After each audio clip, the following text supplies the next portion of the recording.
Storytime at Home, presented by the Cincinnati and Hamilton County Public Library. Hi friends, it's Miss Claire from the Groesbeck branch. Today I have a book to share with you about mushrooms. They're very interesting and they pop up sometimes in the weirdest places. The book is called Mushroom Rain by Laura K. Zimmerman, illustrated by Jamie Green. Without warning, they appear. Mushrooms.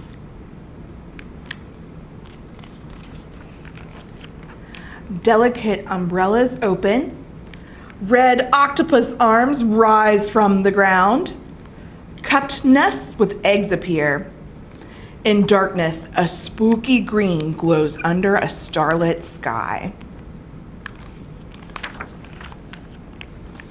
Bizarre blooms with strange scents.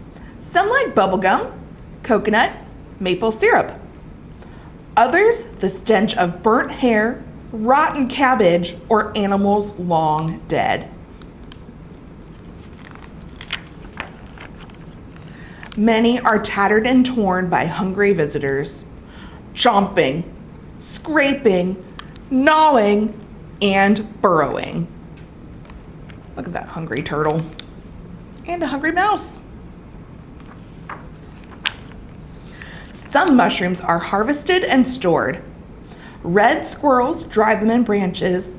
Ants pile forage pieces in their nests, while mushroom hunters, baskets in hand, stalk silent prey.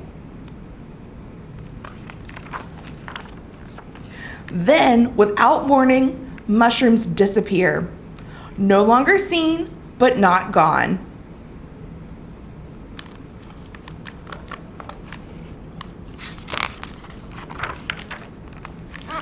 For beneath a mushroom's bloom, a hidden form reaches out, sheltered and secretly wandering.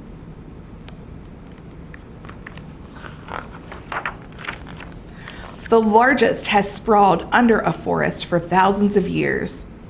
It stretches for miles, still wandering. It continues to grow.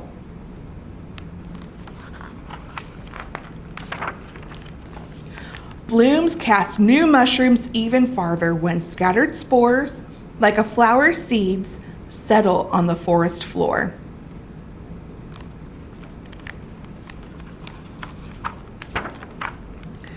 Tiny threads too small to see branch out, growing bigger. They pack together and rise.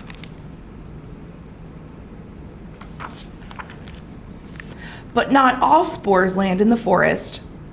Some, caught by the wind, soar to the sky, seeding clouds. They help create rain.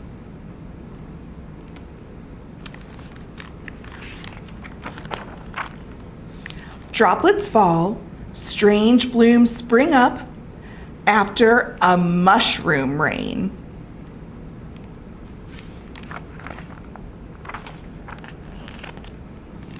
My friends, if you would like to learn more about mushrooms, this book has some really nice information at the end of it.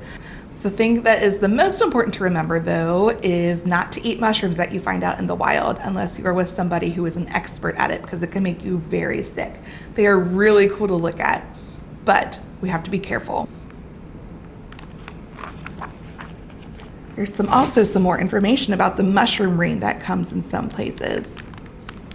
You might notice after a rain, if you go out into your yard or your garden, you will find some mushrooms springing up where there wasn't one just a few hours beforehand.